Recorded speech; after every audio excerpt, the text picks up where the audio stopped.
Oke guys, selamat datang ke YouTube Erick Wibowo. Sekarang gue mau jelasin ini yang paling penting banget ya dari semua orang-orang ya. By the way, YouTube gue hanya ngebahas soal GERD dan anxiety aja. Cara gue sembuh gimana dan ini gue sebarin ke orang-orang free. Silahkan ditonton di playlist step by step sembuh dari anxiety dan GERD. Ya itu dari part 1 sampai part 25 ditonton kalau mau sembuh.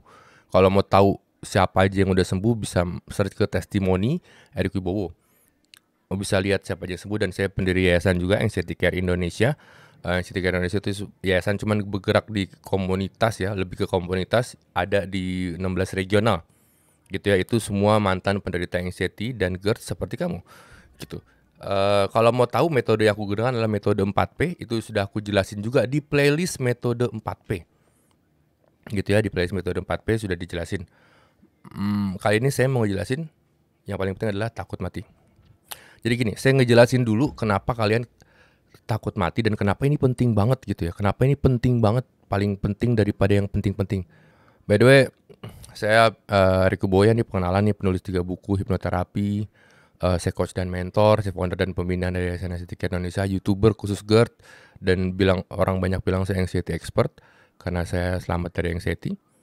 Ini buku saya dari 2015 ya, dari 2015 saya udah nulis buku yang biru, sedangkan buku yang hijau itu ditulis di tahun 2017 dan 2018 ya. Jadi aku rilis 3 buku total tentang cara saya sembuh. Setiap hari saya ngadepin orang-orang general anxiety disorder, orang-orang GERD atau dispepsia fungsional, dan orang-orang depresi karena penyakit kayak gini yang nggak sembuh-sembuh.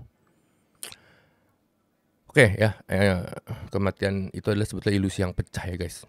Gini guys, saya mau kasih tauin kamu di buku ya, ini ada buku. Oke, ini buku saya yang ini ya, yang biru. Nah, jadi bukunya by the way cuma gini doang guys ya, berapa halaman udah langsung judul baru, berapa halaman udah judul baru. Kenapa saya buat kayak gitu? Karena saya tahu kalian pemalas semua untuk baca gitu ya. Jadi saya bikinnya agar orang-orang anxiety yang malas baca jadi mau baca gitu ya. Sudah gitu spasinya jauh-jauh. Oke, langsung aja nih di sini nih ya. Ini mengenai vitamin B kompleks. Ini udah saya tulis dari 2015. Jadi sebelum baca buku ini kalian harus konsumsi vitamin B kompleks nih. Ya, vitamin B kompleks tuh yang nih B lengkap dari B1, B2, B3, B4 dan segala macam ya. Dan anti kecemasan seperti inositol, biotin, zinc, kalsium, magnesium, GABA dan lain-lain. Nah, ini. Ya, di sini saya juga tulis nih, perlu diingat vitamin dan obat penenang hanya bersifat support saja. Penyembuhan sebenarnya terletak di usaha Anda untuk menyelesaikan semua masalah yang membuat Anda merasa cemas. Ini udah jelas ya.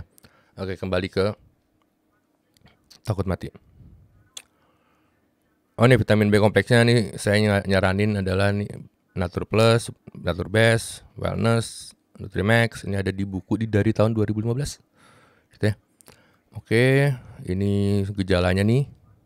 Ya, ada ketegangan otot, nyeri kepala, parestesia, palpitasi, takikardia, itu yang kalian takutin kan, deg-degan cuman nggak jelas itunya apa ya, iramanya nggak benar gitu ya. Ada mulut kering, sering kencing, dan lain-lain ya guys. Oke, nih yang saya mau ngasih ini nih. Ya, Spider Web of Anxiety.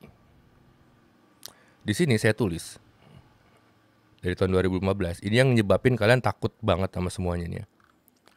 Spiderweb effect adalah efek yang menjalar dari satu ketakutan yang merembet ke ketakutan yang lain. Oke? Rangkaian ketakutan ini menjalar cepat dan menempel di kepala seperti sebuah jaring laba-laba. Oke? Oke, terus contoh takut kalau jantung berdebar. Jadi gara-gara kamu takut mati, kamu takut kalau jantung kamu berdebar. Terus kamu takut kalau lihat orang mati. Dan akhirnya takut jantung berdebar itu keluar lagi. Jadi takut kalau sakit jantung, takut kalau kanker, dan takut lihat orang mati ini naik lagi. Jadi takut nonton film yang serem, takut lihat kuburan, takut lihat keranda, takut dengar ambulans gitu. Dan akhirnya dari sini jadi takut setan gitu. Jadi kalau kita lihat di sini ya, gara-gara takut mati kamu jadi takut deg-degan, takut badan dingin. Dan takut badan dingin ini jadi takut naik tangga, takut olahraga, takut pusing, takut deg-degan, takut keranda mayat akhirnya, dan takut ke masjid karena di masjid suka ada keranda mayat, takut disantet, takut setan. Nah, udah kemana-mana, takut setan, takut mati muda, kemana-mana dan nyambungnya ke sini. Oke, jadi gara-gara GERD kamu bisa jadi takut mati, dan dari takut mati ini nyambungnya kemana-mana. Jadi ini yang harus selesaikan pertama kali. Gitu guys ya. Nah ini juga tulisnya sebelum tahun 1895 tuh anxiety sering dikaitkan oleh masalah spiritual, gangguan moral halus, jenis santet dan lainnya. Nih ya. Anxiety disorder dibukukan pertama kali pada tahun 1895 tuh. Dan sering dikaitkan sama masyarakat oleh ini. Nah, jadi dengan gangguan makhluk jin segala macam lainnya kalian jadi takut setan, takut mati hanya gara-gara takut mati. Gitu guys. Come on ya. Jadi video ini hanya mengenai gimana kamu bisa menyelesaikan rasa takut mati kamu gitu ya. Oke, balik lagi ke sini. Oke, sebetulnya takut mati itu adalah ilusi yang pecah. Gini. Kenapa kamu takut mati? Semua orang kan pasti mati. Tapi kenapa manusia takut mati? Karena satu, manusia itu takut akan hal yang belum dia ketahui. Oke? Kenapa orang takut mati? Karena dia belum tahu kalau habis mati itu ada apa, ngapain. Belum ada orang yang udah mati terus balik lagi ke hidup terus ceritain ke kamu gitu. Ini kematian nanti gini di sana, nanti lo ketemu ini. Nggak ada. Jadi kita takut. Karena kita takut akan sesuatu hal yang belum kita ketahui. Jadi di sini gue mau jelasin dulu biar kalian tahu gitu ya. Jadi sadarlah gitulah. Jadi gini, ilusi ya, ilusi yang pecah. Ilusi itu adalah kalian selama ini mempunyai ilusi bahwa yang mati itu orang udah tua. Orang muda tuh nggak mati. Oh saya masih muda, saya nggak mati. Yang mati orang-orang tua. Cuman gara-gara COVID, gara-gara kamu kena GERD, kena anxiety, kamu jadi berpikir kayaknya enggak deh gitu ya. Apalagi pas GERD ya, banyak yang orang-orang muda yang belum umur 60-an sudah meninggal gitu. Beritanya ada masuk ke TV, kalian jadi sadar. Akhirnya jadi stres lagi. Oke, jadi stres lagi. Wah, jangan-jangan gue bisa mati. Apalagi kalian yang udah sembuh dari anxiety dengan ngelakuin pola 4P, cuman belum doa takut mati. Kalian pasti akan kumat lagi kalau dengar berita artis meninggal, berita siapa meninggal, kecelakaan, kumat lagi anxiety-nya. Karena rasa takut matinya belum diselesaikan. Jadi kalian harus menyelesaikan doa takut mati ini sebagai solusi aku ya untuk kita pasrah sama Tuhan. Udah gak ada lagi guys solusinya. Ya, dan kamu keluar dari ilusi bahwa kamu akan hidup selamanya gitu istilahnya. Bahwa yang mati itu hanya yang tua. Enggak. Di saat kita tidur pun kita bisa mati. Bang, saya takut naik pesawat terbang bang. Takut apa? Takut pesawat terbangnya jatuh bang. Oke, terus kalau jatuh emang kenapa? Kalau jatuh nanti saya mati.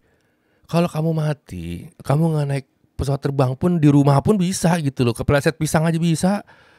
Nggak perlu pesawat terbang. Jadi kematian itu nggak butuh penyakit, nggak butuh pesawat terbang, nggak butuh apa-apa guys. Nah ini yang harus kalian pahami.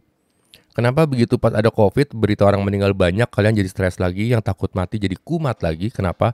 Karena ilusi kalian pecah.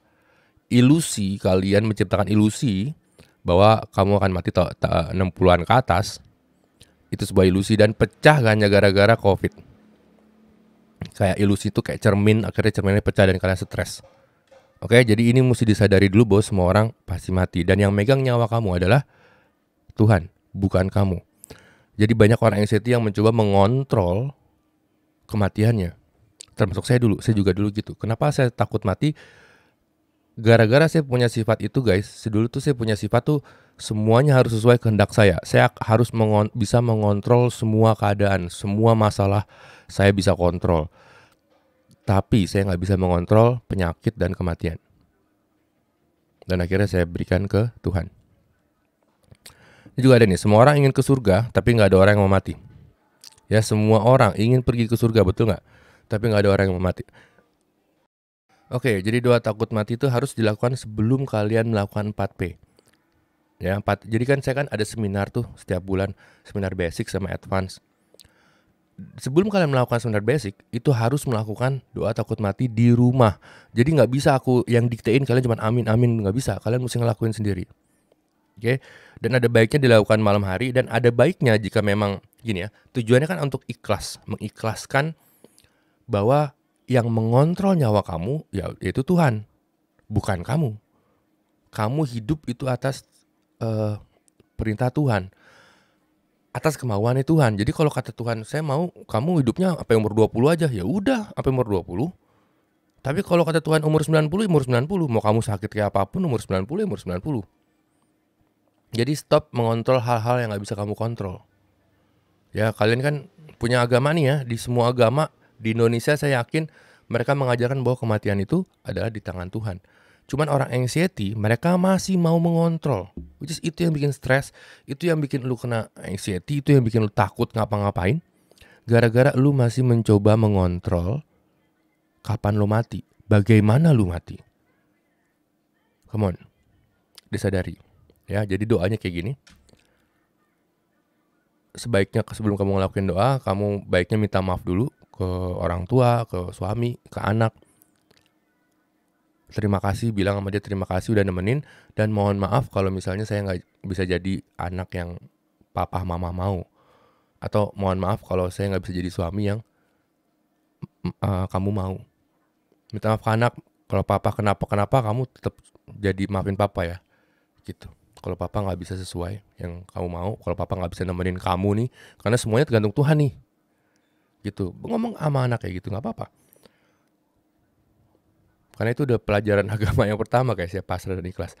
Setelah kalian ngomong itu, masuk kamar, dan ini doanya nih, masuk kamar, sholat boleh, atau mau langsung berdoa boleh. Doanya gini, ya Allah, mulai hari ini dan seterusnya, saya mengakui bahwa nyawa bukan di tangan saya. Saya pasrah atas kemauan Tuhan, bahwa nyawa saya di tangan Tuhan. Kapan saja Tuhan mau ambil, silahkan ambil. Kapan saja saya akan berusaha pasrah dan ikhlas. Dan begitu juga dengan nyawa orang-orang yang saya sayangi Tuhan. Saya tahu nyawa mereka ada di tangan-Mu. Kapan saja Tuhan mau ambil, saya akan berusaha untuk pasrah dan ikhlas sesuai ketentuan Tuhan. Dan mulai saat ini saya mengerti bahwa hidup saya di tangan Tuhan. Bahwa saya hidup hanya untuk menyembah atau beribadah kepada-Mu. Terima kasih Tuhan. Maafkan saya. Amin. Gitu doanya. Setelah doa itu ada rasa gak nyaman, ada rasa pasrah, kayak langsung bener-bener pasrah, ikhlas, kamu kayak astagfirullahaladzim, bener kayak gitu ya. Terus kayak langsung sembuh, kayak beban kamu tuh hilang. Jadi kayak kamu mikirin kapan kamu mati, gimana kamu mati, kena penyakit apa kamu mati, itu kayak dikasih ke Tuhan. Itu kayak beban kamu hilang 50%. Tapi bagi kamu yang belum ikhlas banget, itu kayak masih takut, gak apa-apa, doa lagi. Mungkin besok doa lagi, mungkin besok, sampai gak ada lagi rasa ketakut akan mati di dada gitu. Karena kalian tahu semua orang pasti mati. Pasti nggak? Pasti itu gitu. Dan yang tahu kapan kalian mati ya Tuhan. Bukan dokter, bukan diri kamu sendiri. Oke, jadi apapun yang kamu rasakan sekarang setelah tadi melakukan doa takut mati, memang kayak gitu. Itu kalau kamu dapet rasanya adalah pasrah, seluruh beban kamu hilang. Kalau kamu belum dapet rasa pasrahnya, karena mungkin cuma dengerin video ini doang ya, nggak dilakuin. Maksudnya nggak benar-benar kamu ucapkan dari mulut kamu. Ya kamu belum dapat rasa pasrahnya gitu. Dan pasti takut mati lagi, takut dengar berita orang mati, takut dengar berita orang kecelakaan, takut udah macam-macam. Baik lagi ya, tadi saya udah jelasin bahwa takut mati itu harus dihilangkan dulu pertama kali sebelum kamu ngelakuin metode 4P yang aku kasih di YouTube. Gitu guys ya, tadi saya udah katakan doa takut mati dan kapan dilakukan dan kenapa dilakukan. Dan apa yang kamu rasakan setelah kamu lakukan itu. Balik lagi, kamu tinggal ulang doa takut matinya. Itu kamu harus ucapkan sendiri dengan mulut kamu. Bukan dengerin aku doa takut mati kamu amin amin, bukan. Kamu doa sendiri persis kayak aku tadi. Oke? Dengan kayak gitu, serius kamu akan ngerasa suatu perasaan yang gak bisa aku jelasin ya. Cuman itu namanya pasrah dan ikhlas gitu. Karena jelas kalau kamu takut penyakit guys, gini, kalau kamu takut kena penyakit ini, takut kena penyakit jantung, udah dicek EKG padahal gak ada, padahal jantungnya sehat, tapi kamu masih takut terkena penyakit, itu kan ilusi. Ya, takut penyakit kan ilusi. Karena kamu tidak terkena penyakit tersebut gitu, itu hanya pikiran kamu aja yang menganggap kamu terkena penyakit tersebut padahal enggak. Tapi kalau takut mati itu memang ya ya semua orang pasti mati gitu istilahnya. Semua orang pasti takut mati. Bedanya, semua orang takut mati, bedanya mereka nggak mikirin aja. Tapi kalau kamu memikirkan itu, kenapa? Karena ada rasa nggak nyaman di badan. Kamu pikir kamu mau mati. Atau panic attack itu kan rasanya kan kayak mau mati ya. Nah itu yang bikin takut. Oke, gue Ricky Bowo, semoga dilakukan doa takut matinya di rumah masing-masing, di tempat masing-masing sendirian. Kamu akan nangis, serius kamu akan nangis, dan kamu akan benar-benar nyerahin nyawa kamu sama Tuhan. Dan itu adalah langkah pertama kesembuhan kamu. Seriously 50% anxiety kamu akan hilang kalau kamu ngelakuin ini. Serius guys, lakuin aja. Ini bukan doa yang Tuhan ambil nyawa saya sekarang, bukan. Kalau itu malu doa kacau itu ya. Enggak, lo nggak minta nyawa lo diambil sekarang. Lo hanya bilang, ya Tuhan, kalau emang Tuhan mau ambil sekarang atau kapan saja silakan. Gitu, karena emang saya menyerahkan nih. Saya menyerahkan otoriter kekuasaan saya gitu, kekuasaan nyawa saya ke tanganmu. Karena emang ini nggak bisa saya kontrol. Karena begitu saya dilahirkan, saya sudah ditakdirkan untuk mati tahun segini gitu istilahnya. Gitu guys ya, jadi by the way, balik lagi, harus dilakukan bagi yang orang kena anxiety disorder ya.